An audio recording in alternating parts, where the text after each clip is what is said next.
Compounder कैसे बने? आपने देखा होगा हॉस्पिटल में कई सारे कंपाउंडर्स इधर उधर देखते रहते हैं पेशेंट्स को।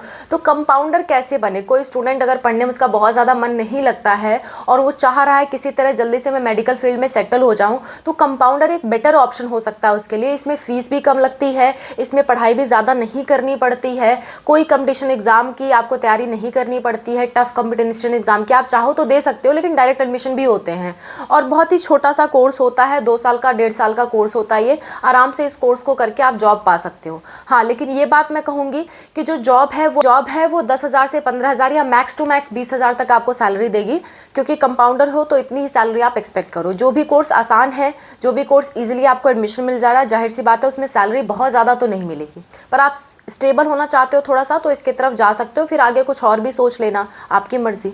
ठीक है, आप किस में कंफर्टेबल हो वो आप जानोगे। तो चलो कंपाउंडर के बारे में डिस्कशन करते हैं one by one. Hello everyone, welcome to Spark Up Classes. This is Suman Yadav. देखो, कंपाउंडर बनने के लिए आपको कुछ कोर्सेज करने पड़ते हैं। सबसे अच्छा कोर्स इसके लिए होता है diploma in compounder. Diploma in compounder का कोर्स होता है, डायरेक्ट एडमिशन आपको देते हैं और ज़्यादातर इसके प्राइवेट कॉलेज ही अवेलेबल है। ये आपके 20 से 30,000 रुपये लगते हैं और आपका कोर्स करवा देते हैं वो लोग। 1 से 1.5 साल का कोर्स होता है, 30,000 में आप कोर्स करके आप वहाँ पर एडमिशन पा सकते हो। कई लोग लाखों भी मांगते हैं, पर ऐसी जगह आप एडमिशन मत कराना, फ्रॉड है, इतने पैसे लगने नहीं चाहिए। 20 से 30,000 रुपये बहुत हो गया तो 50,000 दे देना, इससे ज़्यादा में आप कोर्स मत करना। हाँ, अगर आप ये वीडियो 4-5 साल बाद देख रहे हो तो उस हिसाब से जोड़ लेना, क्योंकि तब महंगाई बढ़ चुकी होगी। ठीक है, तो इसमें आप डिप्लोमा इन कंपाउंडर कर सकते हो। दूसरा, अगर आप ऑन ए सेफ एरिया आप बी फार्मा डी फार्मा करना चाहते हो तो वो भी कर सकते हो, उससे भी आप कंपाउंडर बन सकते हो। क्योंकि बी फार्मा डी फार्मा करोगे तो आपके पास एक ऑप्शन रहेगा कि कंपाउंडर में अच्छा नहीं कमा पा रहे हैं तो लाओ अपना मेडिकल स्टोर ही खोल दे, वहाँ पे दवाइयाँ हम सेल करेंगे तो उससे भी अच्छा खासा कमा लेंगे। तो ये भी आप सोच सकते हो as a option, B pharma D pharma या डिप्लोमा इन कंपाउंडर करके आप कंपाउंडर बन सकते हो। ठीक है, नर्सिंग का कोर्स करने के बाद भी कई बार कंपाउंडर की भर्तियाँ आती हैं, पर भर्तियाँ थोड़ी कम आती हैं नर्सिंग के थ्रू कंपाउंडर की। सो मैं नर्सिंग बहुत ज़्यादा रिकमेंड नहीं करूँगी, पर ऑप्शन है तो मैंने बता दिया। आपका इसमें 12th में अगर पीसीबी है तो ज़्यादा आपको प्रेफर किया जाता है जॉब के टाइम, और पीसीबी में अभी आपका मिला करके 50% है या फिर ओवरऑल 12th में मिला करके 50% है, तो आपको प्रेफरेंस ज़्यादा मिलती है जॉब के समय। ठीक है, इसके बाद जो है आपको इसके लिए क्या करना पड़ता है, बेसिकली मैं आपको बता देती हूँ। देखो, 12 पास किए, 12 पास करने के बाद आप गूगल पे सर्च करो, यूट्यूब पे सर्च करो कि कंपाउंडर बनने के लिए कौन सी बेस्ट यूनिवर्सिटीज़ हैं, या यूँ सर्च कर लो, पहले सोच लो दिमाग में कि डिप्लोमा इन कंपाउंडर करना है, बी फार्मा करना है कि डी फार्मा करना है। पहले दिमाग में सोच लो, फिर उसके अच्छे यूनिवर्सिटीज़ देख लो, उसके एग्ज़ाम देख लो। जैसे डिप्लोमा इन कंपाउंडर में तो डायरेक्ट एडमिशन हो जाएगा, डी फार्मा में भी KGMU में डी फार्मा में भी डायरेक्ट एडमिशन मिल जाते हैं आपको, लेकिन बी फार्मा के लिए आपको एग्जाम देना पड़ता है, जैसे CUET का एग्जाम या अपने स्टेट का एग्जाम कोई आपको देना पड़ता है। कुछ जगह आपका डायरेक्ट एडमिशन भी होता है, पर वो काफ़ी पैसे ले लेते हैं आपसे। सो आपकी मर्जी, आप अपने अनुसार सोच लेना। 12th के बाद या तो एग्जाम से आप एडमिशन लो या फिर आप डायरेक्ट एडमिशन ले लो किसी इन तीनों में से किसी कोर्स में।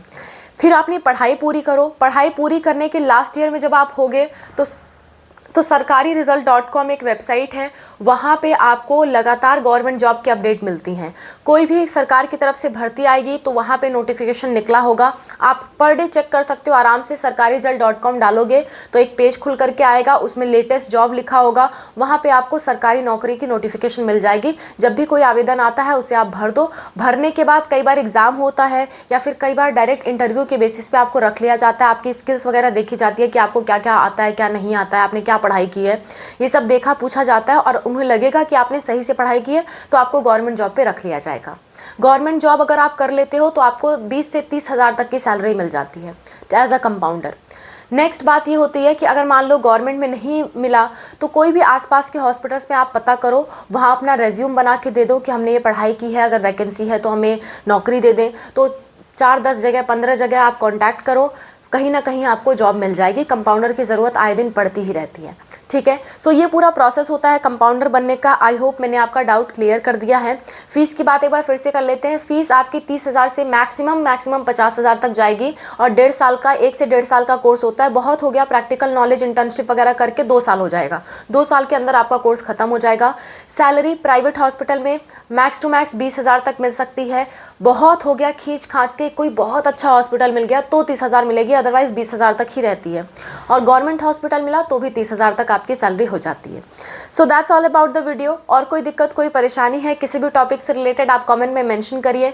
मैं और अनूप सर आपकी हेल्प के लिए तैयार हैं। Thank you for watching. Bye, take care.